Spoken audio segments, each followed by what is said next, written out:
Welcome to the Pep Talk Live, where I'm going to be today talking to a good friend of mine that I've known for years, David Hyner, who's a member of the PSA and one of the great friends there, and a great motivational speaker talking about goals. So prepare yourself for a fabulous session.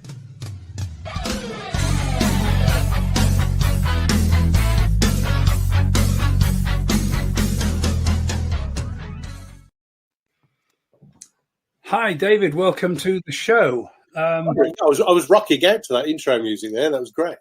Yes, I did that a long time. I got that right back when I first did some audio work and bought the rights to it. One of the things I do wish about on all of our online stuff is that I keep forgetting that when we see it on TV, there's usually a huge team of people in the background trying to do everything, where I'm doing the intros, the outros, bring in the music, get the VT. It's all happening together. But this is an interesting world, isn't it? We're in now. All of us in the speaking business are now being pushed into a world where we're having to develop some new skills, find some new ways of doing things, new ways of engaging with audiences. How's the last year been for you in terms of tackling that? It's been tough. I mean, just like most of us, in March I had a very, very busy calendar booked for the year, and 3 weeks later I've got an empty one. And to use the overused word, had to pivot and change the way I operated. People asking for quite a few, but not as many as I thought, webinar type things, but actually people more asking me to make them videos on my content to share with their either business teams or young people. So you're creating the videos and then giving them the video rather than actually delivering it live, online live. Yes. That's been interesting. And have you found any particular pieces of software that help you to do that? I am a very, very simple person, quite literally, right? So I don't use fancy technologies. I mean, as you can see, I don't use a lot of green screens. What you see is what you get with David Hyner. I give hard-hitting, practical advice. I am not tall, slim, white teeth, pointy fingers, shiny suit, and gimmicks. I use props, visual aids. I will use a flip chart, occasionally a green screen, but no, typically I just use my Mac and iMovie on the Mac to record them, or I've got a proper, which you can't see, lighting, a microphone and camera set up for if I'm doing a bespoke video for someone. Okay, so it's all kept for us. So, I mean, we met back when in the early days of the Professional Speaking Association. How long have you been speaking now?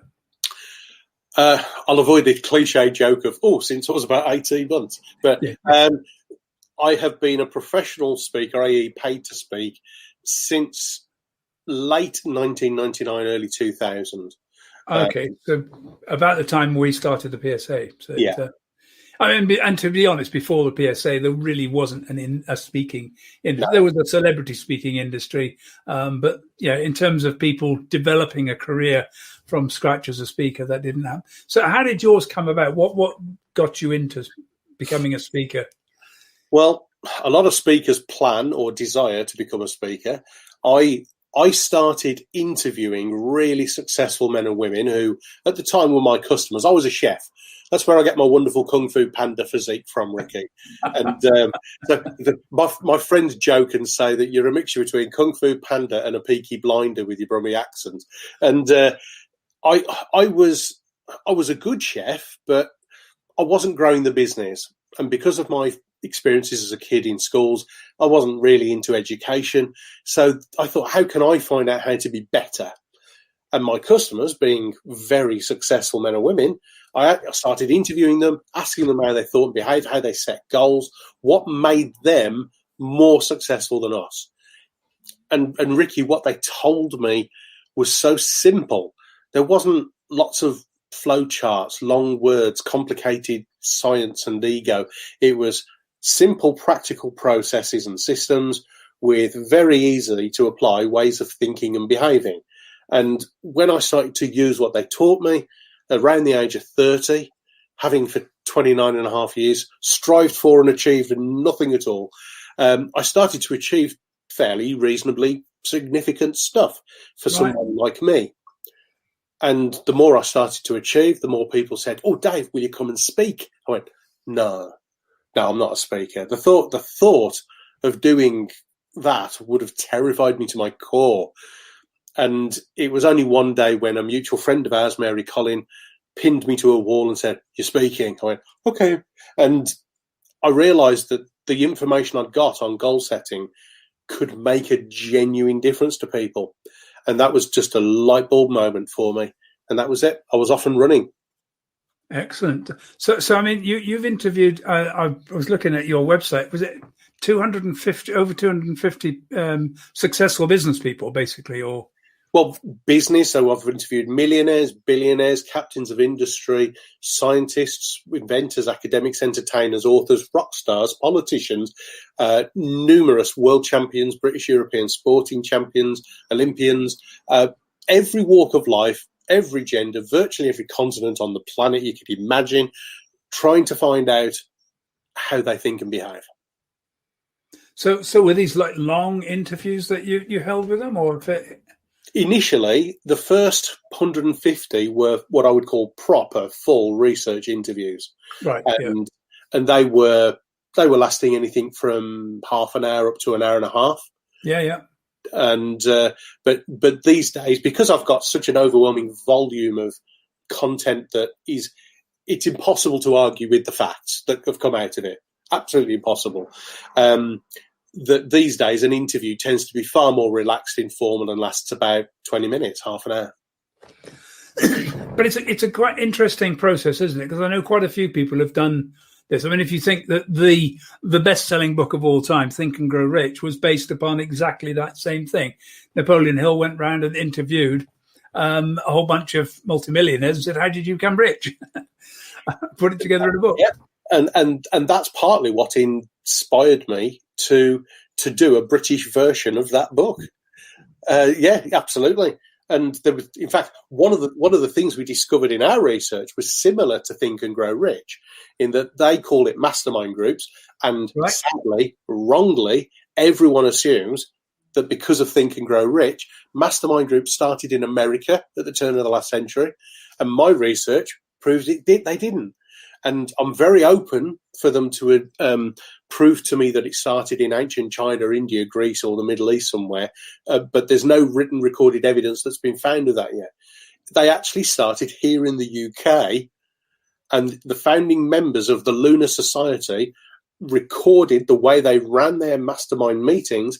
And these people, they were just normal people like you and I, but they changed the world forever with what they achieved and gave birth to the Industrial Revolution. So mastermind groups is the UK's birthright. Now, be honest, I suppose that when I first set up PSA, our steering group was a mastermind group. We were together. We had a particular focus that together we were creating the PSA.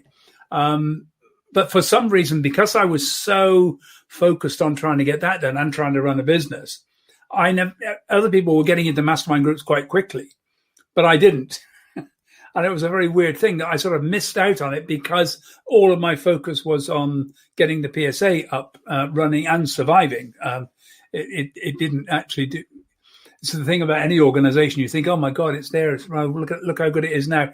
For the first 3 to 5 years, it was a rocky road. And we only just made it. A lot of associations don't.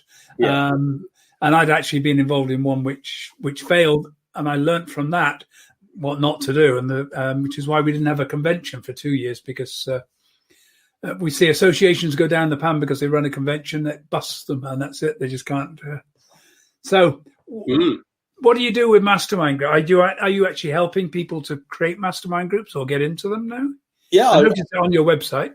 Yeah, I give people information on how they can set up their own and run it along the lines of how the Lunar Society did.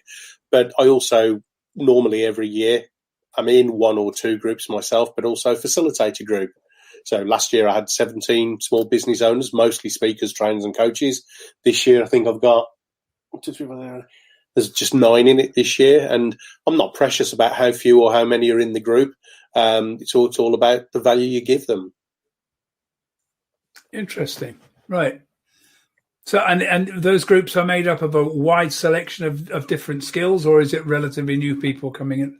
Yeah, a total mix. I've had multimillionaires in my mastermind groups, and I've also this year I've got two people who have literally just started in business for the first time. They don't even know what they want to speak about, and bless them. You go, oh, it's a pen, and they go, brilliant. Here's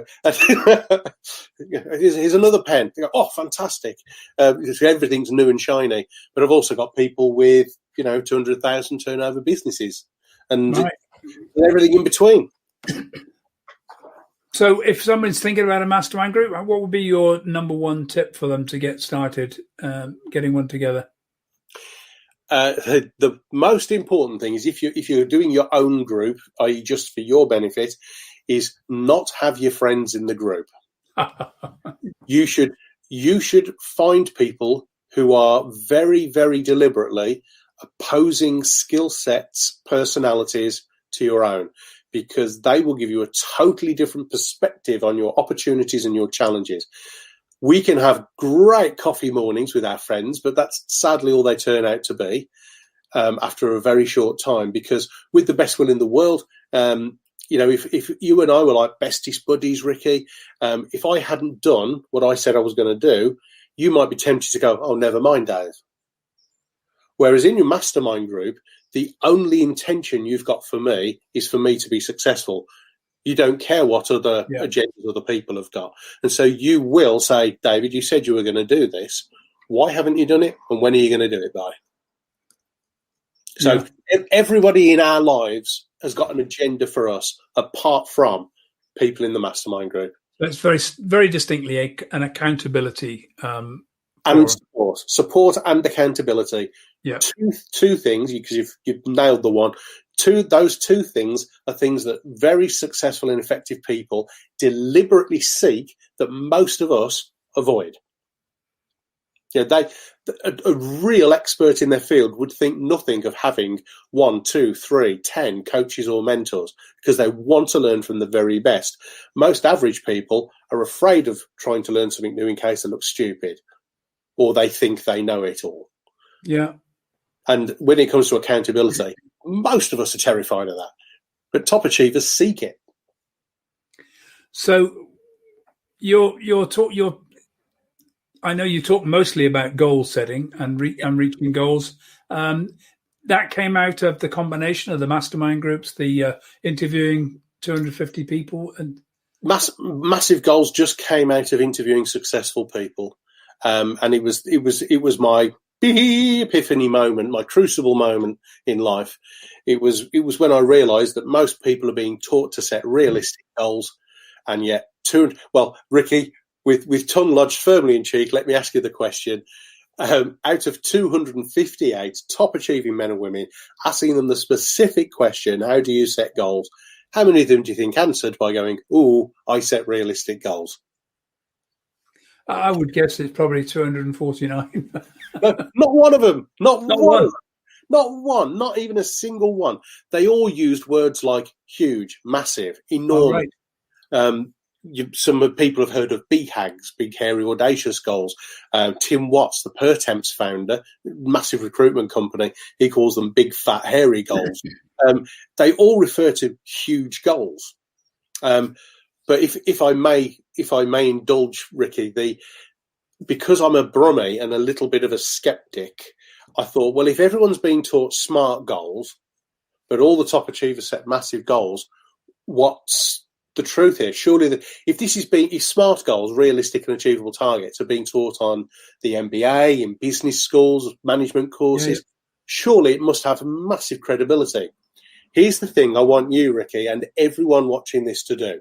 From now on, anytime anyone dares to tell you to set a realistic goal or a smart goal, just ask them, what's that based on? Right. And they'll be tumbleweed. Because for those who are very well read, some of them might say, oh, there's a book by, I think it was Peter Drucker, who talked about massive goals. Sorry, smart goals. Right. Actually, he's not the original source. The original source was a project manager called George T. Duran. He worked on multi-billion-dollar water utility projects. he is misquoted, when anyone does know him, of saying your goal should be SMART. He never said that. Right. Several times what he actually said was, when working on really big projects, the steps to your goal should be SMART. Ah, right. Okay. Now, that is such a simple twist of language and linguistics, but it was just like it was like an atom bomb going off in my head, because I'm a very simple, practical person, and I just thought, well, I've been setting realistic goals with realistic steps. Why don't I just set a bigger goal with realistic steps to it? And we went out, a friend of mine and I, we set a massive goal, and we absolutely smashed it first time. And ever since then, we have been absolutely honoured that over 22 years, 1 million people have heard the massive goal process. And those who have applied it, we've had Amazon #1 authors, British European sporting champions, millionaires in business. We've had people break charity fundraising records, academic records, sales records.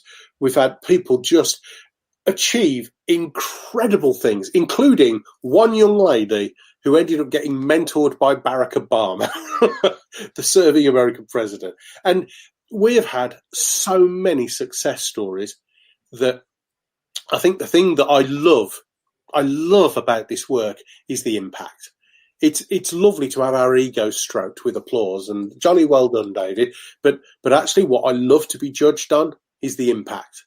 And that's what I'm so proud of, Ricky. I'm so proud of it. And is this the main message that you're taking into schools and the work you do in schools? Yeah, massive goals is the biggest thing we do. The other thing we do in schools is we've taught about 700,000 young adults memory techniques. And when we combine the memory techniques with the goals, boom. I mean, we have helped countless students go up by 1 to 4 grades inside 4 weeks. And all they do. What sort of memory techniques are you teaching them to do that? Fairly standard ones, but we make them very fun. So we teach them, if you're familiar with the journey process, as it's called, or the most common one we do is memory stacking pictures and adding intense feelings and emotions to the images, because it just massively increases the recall. And of course, the young people, they love music. So just using rhyme and rap and hip hop, and, we're just incredible what young people do. I was heavily involved in personal development training back in the 70s. And that was when I first came across memory pegs, which I think is Harry Lorraine's approach, which was about just literally replacing all the numbers with an image that you then continue to use and just hang everything on these pegs. And I was quite amazed, and I think most people were quite amazed. They'd come to a workshop, and in half an hour they memorized a list of 25 items, not just memorized them in the right order, but memorized them in any order and could tell me which ones had been missed out. And it was like people were going, "Oh, how did that happen?" It's like, I think a lot of people think that, improving memory is going to be a really tough job, but it's actually not, is it? The more fun we make it, the easier it gets. Well, this is the thing about memory pegs, isn't it, about imagery? And the reason I was taught it wasn't to improve memory. We were using it to improve creativity. Because in order to memorize something, you have to make all the images gnarly and vicious and violent and really, really colorful. And by doing that, it was actually helping people to play with images in their mind. And of course, the byproduct. So the memory improvement was actually a byproduct of a creativity exercise. So it's that's great. So, but yeah, I do agree. The more fun we have, the better. I know when I'm teaching public speaking, people's fear is not fear of public speaking. Their fear is of making a fool of themselves. Yeah. So one of the first things I do is basically encourage everybody to make a fool of themselves and get over it. I mean, you go on a drama class and the first thing people say is, "Oh, I want you to be a tree, sway in the breeze." And you go, "Oh, no." But once you started being a tree or being an animal or being and started to play with that, all of a sudden you stop thinking, "Oh my God, I'm going to make a fool of myself," and you just get on and do it. So how are you finding? I mean, working with schools must be quite difficult at the moment. With there's nothing live happening really. So it's all webinar and pre-recorded stuff at the moment. Still doing quite a bit of one-to-one using Skype and Zoom and whatever, helping vulnerable young people, which is actually it's probably the first time I've ever probably talked about that. But I do quite a bit helping vulnerable young people who are struggling one-to-one. But most of the work tends to be pre-recorded or webinar at the minute. That's an interesting thing. I think it's interesting for people watching it. I'm hoping to help people to become speakers, but obviously at a time when there are no meetings. So hopefully they will realize that there is a lot we can continue to do. And I think getting started in speaking now and learning skills online and learning how to just be a natural speaker is going to help people in an enormous amount. I was talking to Steve Head, who we both know quite well. And it was interesting seeing that he said, right, I'm just going to try and do what I do on stage, which is working with a flip chart and do it on screen. And I think that's I'm using a green screen here, but I've got flip charts. And I think we're just having to be flexible and play, And people are more forgiving. Are you finding actually that, it's wonderful that, 2 years ago, if we'd have had this technology, it would have had to have been so professional. Yes. The slightest little thing would have been, oh, that was terrible. Whereas because of lockdown and we've been pushed into this environment so quickly as a learning curve, that actually we're really forgiving and quite accepting. So I'm absolutely fine with any speaker who says, oh, David, you should have a green screen or you should smarten up your office. I'm absolutely fine with that for them. I'm myself, if I'm interviewing someone and their phone goes, it's not a problem. If their kid comes in the room or they spill their cup of tea down them, it's not a problem to me. Just kind of life. We've got to deal with what's true and what's in front of us. Yeah, that's good. So, David, people can find you at davidhyner.com. Yeah, that's your primary. Yeah. And I'm over social media like a rash. I know. And I noticed on your website that the links to all your social media sites there. So rather than give lots of links, I've put this link to your website in the show notes so people can find you. One piece of advice for someone who's come up sort of literally by just accidentally becoming a speaker. Best advice for someone developing their speaking skills to become I want people to become outstanding speakers. What's the one thing that you think people can do to stand out from the crowd, become a better speaker? Never stop practicing, even when you think you've crafted your keynote within an inch of its life. Never, ever stop rehearsing it. Even if you don't, like me, I don't remember it word for word, but I rehearse all the time the keynote. Rehearse. Get so good at your content that when you're presenting it, you don't have to remember what you're saying, which leaves your mind free to focus on how you're saying it. And that is a fine line between being a good public speaker and a great professional speaker. That's really good advice, that, because it also highlights one of the things that I try to get people to know. Your topic has got to be a topic you love so much that you actually don't mind talking about it for the rest of your life, because it's probably what's going to happen. Yeah, every day for the rest of your life, backwards if you had to. And you should just know it. You should just know it, because you should use and try not to nick other people's content. You don't need it if you've got your own. And I think people don't realize this, that the more you focus down onto a specific, very tiny niche, actually the better you become. And what you do, it's like a PhD. Your PhD is just one question. Out of a multitude of things you could ask, you're just looking at one specific question. I did my master's degree. It was like, how do trans women cope? And that was it. That's all I was looking at. So the whole transgender issue is a big issue, but my whole 6 months doing my effectively a mini dissertation, was just looking at one question: how do people cope with being trans? So interesting. Brilliant. Thank you very much indeed, David. Really appreciate that. It's been a fabulous show. I shall. Have I got anything else that? No, I was just. Nope. I think we're there. So great. Thank you for being on the show. I'm just going to close off, and I'll come back to you in a minute. So thanks, David. Really appreciate all your help. It's really, really useful. Cheers. Okay, so I'm back tomorrow. My guest tomorrow will be Ian Clack, who's another person who started his life as a chef, but now works in the care industry. And he'll be able to give us a few ideas about his road in terms of becoming a speaker.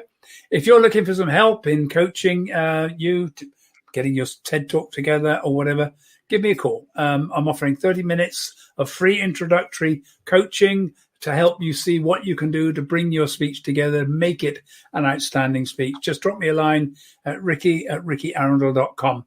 Apart from that, I look forward to seeing you tomorrow and hope you've enjoyed talking to David today. Let's